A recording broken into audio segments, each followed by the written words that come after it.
नमस्कार, अजय चतुर्वेदी। मित्रों, आज मैं अपने देश भारत में महिलाओं और ख़ास तौर पर युवतियों की क्या स्थिति है उसके ऊपर कुछ विचार रखना चाहता हूं, कुछ चर्चा करना चाहता हूं। दरअसल एक रिपोर्ट आई है, उसके आधार पर, ये सरकारी रिपोर्ट है, इस रिपोर्ट पर ही हम चर्चा करेंगे। कहने के लिए पिछले साल ही केंद्र सरकार ने संसद में पारित करवाया महिला आरक्षण बिल, लेकिन वो बिल कब इम्प्लीमेंट होगा इसकी कोई था पता कुछ भी नहीं है। केंद्र सरकार लगातार महिलाओं के लिए, उनके उत्थान के लिए, नारी सशक्तिकरण के लिए तमाम नारे लगाती है। इसके तहत बहुत पहले से बेटी बचाओ बेटी पढ़ाओ का नारा भी भारतीय जनता पार्टी और प्रधानमंत्री नरेंद्र मोदी की ओर से लगातार दिया जाता है। प्रधानमंत्री हमारे नारी वंदन भी करते हैं, नारी शक्ति की पूजा करते हैं। शक्ति शब्द का इस्तेमाल कोई कर दे तो उस पर इतना ज्यादा उनको ठेस पहुंच जाती है कि वो क्या कहने हैं, क्या कुछ जो कुछ भी उनके हृदय में आता है वो कुछ भी बोल देते हैं। लेकिन वास्तविकता क्या है? मोदी सरकार 11वें साल में है, 10 साल पूरे हो चुके हैं, लेकिन स्थिति ये है कि अपराध, शिक्षा और रोजगार के मामले में विभिन्न चुनौतियों का सामना कर रही हैं हमारी महिलाएं, युवतियां।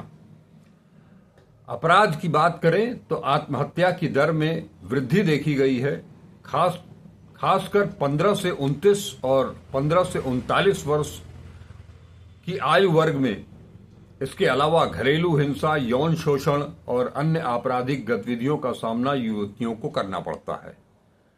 शिक्षा के क्षेत्र में युवतियों को अभी भी कई चुनौतियों का सामना करना पड़ता है, जैसे कि शिक्षा की कम पहुंच, लिंग भेदभाव और आर्थिक सीमाएं।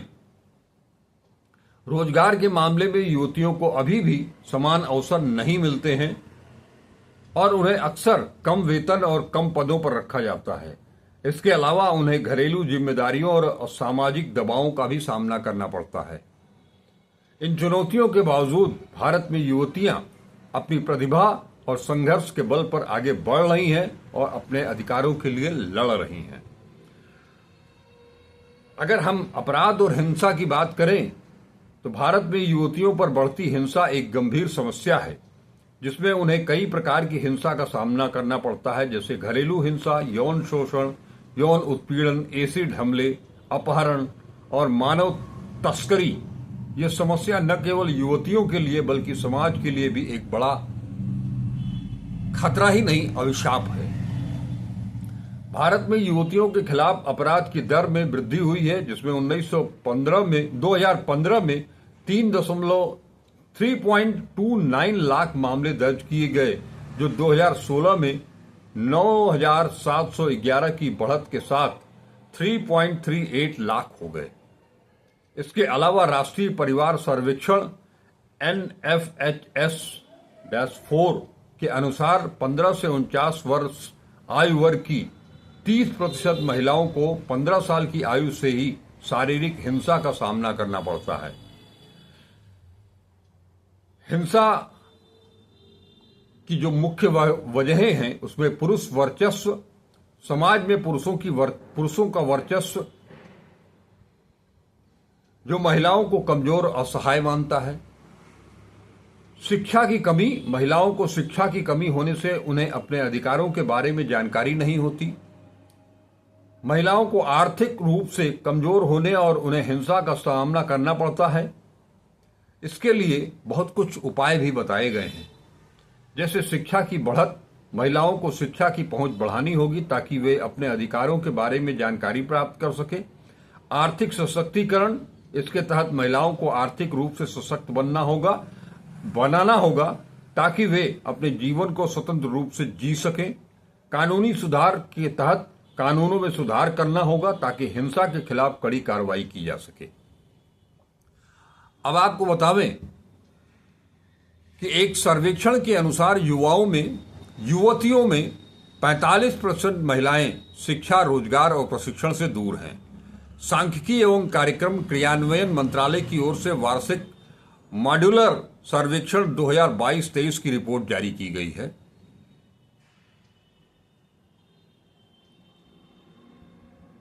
इसके अनुसार 15 से 29 वर्ष आयु वर्ग में 44.6% महिलाएं किसी उत्पादक गतिविधि में शामिल नहीं हैं। वे पढ़ रही हैं, वह न तो पढ़ रही हैं, न रोजगार में हैं और न ही कोई प्रशिक्षण ले रही हैं। रिपोर्ट राष्ट्रीय नमूना सर्वेक्षण पर आधारित है और पिछले महीने जारी की गई है। ये रिपोर्ट बताती है कि आंकड़े रिपोर्ट में जो आए हैं वो काफी चिंताजनक हैं। 15 से 29 वर्ष आयु वर्ग ऐसा है जिसमें सर्वाधिक युवा हैं। 38 करोड़ आबादी इस उम्र आयु वर्ग में है, जिसमें 48% आबादी महिलाओं की माने तो 18.5 करोड़ यानी कि 18.5 करोड़ आबादी युवतियों की है। ये 18.5 करोड़ में 44.6% खाली या प्रशिक्षण से दूर हैं। 8 करोड़ से अधिक युवतियां कुछ भी ऐसा नहीं कर रही हैं जो अर्थव्यवस्था को मजबूती दे सके, वो आर्थिक रूप से स्वावलंबी बन सके। रिपोर्ट युवा महिलाओं में बेरोजगारी की समस्या को तो प्रदर्शित करती है, साथ ही साथ यह भी दिखाती है कि वे शिक्षा और प्रशिक्षण लेने में भी पीछे हैं। राष्ट्रीय स्तर पर 15 से 29 वर्ष आयु वर्ग को देखें तो 25.6% लोग पढ़ाई, प्रशिक्षण और रोजगार से दूर हैं। इसमें भी बड़ा हिस्सा महिलाओं का है। शहर हो या गांव, कहीं भी कोई अंतर नहीं है। परिवेश बदलने का कोई फर्क नहीं पड़ता है। सभी जगह महिलाओं की स्थिति एक समान है। उदाहरण के लिए ग्रामीण क्षेत्र में 8.4% युवा, 46.5% युवतियां किसी भी गतिविधि में शामिल नहीं हैं। शहरी क्षेत्रों में ऐसे युवाओं का प्रतिशत 7.1 और युवतियों का प्रतिशत 39.8% है।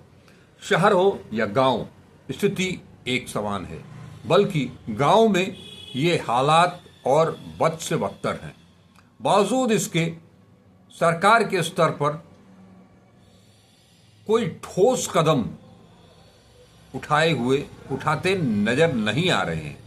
अगर सरकार की जो कहती है कि बेटी बचाओ बेटी पढ़ाओ, नारी वंदन का नारा देती है, नारी सशक्तिकरण की बात करती है, महिलाओं को आरक्षण पास कर दिया गया संसद में, बावजूद इसके ये 22-23 की रिपोर्ट है और इसमें जो आंकड़े सामने आए हैं वो महज चिंताजनक ही नहीं, सोचनीय है कि हम कहां जा रहे हैं और क्या कर रहे हैं। केवल नारे देने से महिलाओं का सशक्तिकरण नहीं होने जा रहा है। महिलाएं आत्मनिर्भर नहीं बनने जा रही हैं। इसके लिए कुछ ठोस कारगर कदम उठाने होंगे। महिलाओं को सशक्त करने के लिए नारों से काम नहीं चलने वाला है।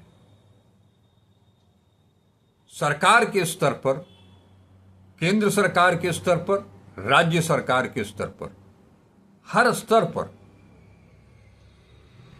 कहीं न कहीं हमसे चूक जरूर हो रही है।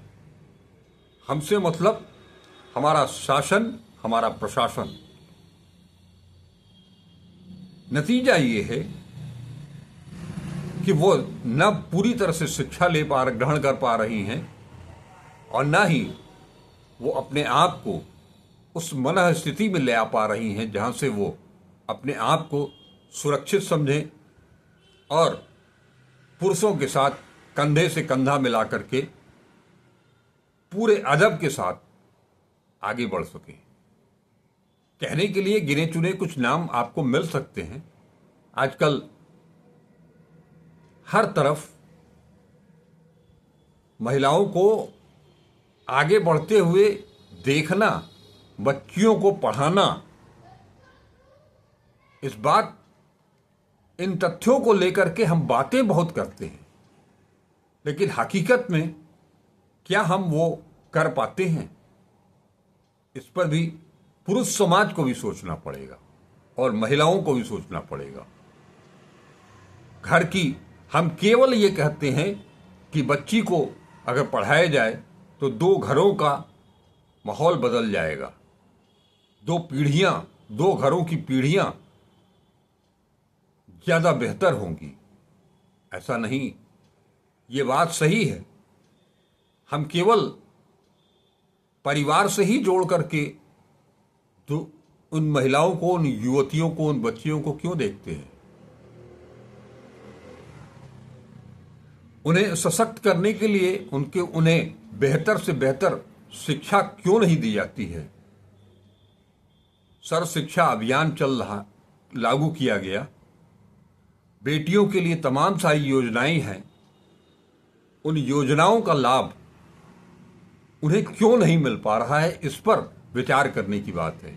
अगर वो नहीं पढ़ रही हैं तो ये जिम्मेदारी किसकी है? ठीक है, हर काम के लिए सरकार आगे नहीं आ सकती है, वो योजनाएं बना सकती है, लेकिन सत्तारूढ़ दल और विपक्ष, इनके जितने कार्यकर्ता हैं, वो कार्यकर्ता आगे क्यों नहीं आ सकते हैं? वो घर घर जाकर के बेटियों को शिक्षित होने के लिए उनके परिजनों को प्रेरित क्यों नहीं कर सकते हैं? लेकिन करें तो करें कैसे? उन्हें केवल एक स्लोगन चाहिए, अपने आप को महिलाओं का, युवतियों का, लड़कियों का, बेटियों का हिमायती बनते हुए दिखाने का। अब वो समय आ चुका है। अगर हम इसमें ज्यादा देरी करेंगे और केवल दिखावा ही करेंगे, इससे उन महिलाओं का, उन युवतियों का और आने वाली पीढ़ी का सबसे ज्यादा नुकसान हम अपने दिखावे से कर जाएंगे। समय यह है कि यहां जिस तरह से बेटों का लालन पालन होता है, उसी ढंग से हमको बेटियों का भी लालन पालन करना पड़ेगा। उन्हें भी वो सारी शक्तियां प्रदान करनी होंगी जो बेटों को मालूम को प्रदान है, प्रदत्त की जाती हैं हमेशा। प्यार बेटों को भी समान रूप से मिले और बेटियों को भी समान रूप से मिले। जब तक ये समानता का भाव समाज के अंदर नहीं लाया जाएगा, बेटे और बेटियों में अंतर करना जब तक हम नहीं छोड़ेंगे, तब तक हम अपनी आधी आबादी को इसी तरह से अपंग बनाए रखेंगे। इसके पीछे सोच आपकी चाहे जो हो, लेकिन अगर हम आधुनिक बन रहे हैं, विकसित हो रहे हैं और अब महाशक्ति बनने के करीब हैं, तो ये काम केवल पुरुषों के बूते संभव नहीं है। इसमें महिलाओं का भी उतना ही योगदान होना चाहिए, बेटियों का भी उतना ही योगदान होना चाहिए जितना पुरुषों का है, बेटों का है। आज समाज में ये उच्छृंखलता जो बढ़ रही है, नारियों के प्रति, बेटियों के प्रति, महिलाओं के प्रति जो यौन हिंसा, यौन शोषण की वारदातें बढ़ रही हैं, उन पर अंकुश लगाने के लिए केवल सख्त कानून की जरूरत नहीं है। आचार व्यवहार में परिवर्तन की भी जरूरत है। परिवार के स्तर से स्कूल होते हुए जहां वो कार्य करने जा रही हैं महिलाएं, वहां भी उन्हें पर्याप्त उस तरह का खुला वातावरण मिलना चाहिए ताकि वो अपने आप को सुरक्षित महसूस कर सकें। हमको अपने अंदर भी आमूल चूल परिवर्तन लाना होगा, अपने विचारों को भी आधुनिक बनाना होगा। केवल जुबान से आधुनिक कहने से काम नहीं चलने वाला है। लिहाजा जरूरत इस बात की है कि हर व्यक्ति, हर पुरुष अपने आप को बदले और वो ये दबाव बनाए सरकारों के ऊपर कि वो ऐसे कानून बनाएं, ऐसे स्वयंसेवी संस्थाओं को आगे करें, अपने कार्यकर्ताओं को, सत्तारूढ़ दल हो या विपक्ष हो, अपने कार्यकर्ताओं को आगे करें कि वो बेटियों को, महिलाओं को, युवतियों को प्रेरित करें, उन्हें शिक्षित करें, उन्हें कामगार बनाएं। ये कौशल पुरुषों से ज्यादा महिलाओं के अंदर कूट कूट करके भरा है। नैसर्गिक क्षमता उनके अंदर ज्यादा है। लिहाजा अगर देश को विकसित करना है, समाज को विकसित करना है, हमें आधुनिक बनना है, महाशक्ति के तौर पर अपने आप को प्रतिस्थापित करना है, तो महिलाओं को सचमुच का बराबरी का हिस्सा देना पड़ेगा। और यही चीज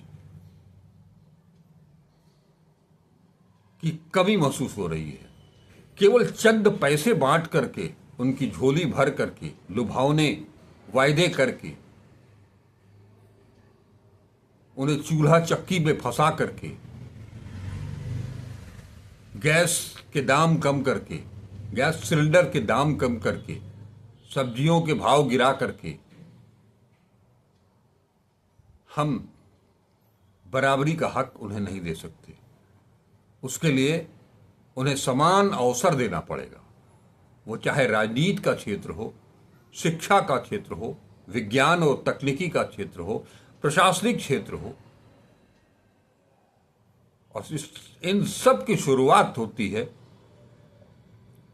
शिक्षा से। उसके ऊपर ध्यान देना होगा। बालिका शिक्षा हो, किशोरियों की शिक्षा हो, युवतियों की शिक्षा हो, ये कड़े प्रबंध बनाने पड़ेंगे, करने पड़ेंगे कि वो हर हाल में स्कूल जाएं, कॉलेज जाएं, यूनिवर्सिटी जाएं, लेबोरेटरीज में जाएं। तभी ये भारत समृद्ध होगा, सशक्त होगा। ये रिपोर्ट जो आई है सांख्यिकी एवं कार्यक्रम क्रियान्वयन मंत्रालय की, उसका जो खुलासा है कि देश के विकास में 44.6% कोई योगदान नहीं है महिलाओं का, ये शर्मनाक है। इससे ज्यादा शर्मनाक कुछ हो नहीं सकता है।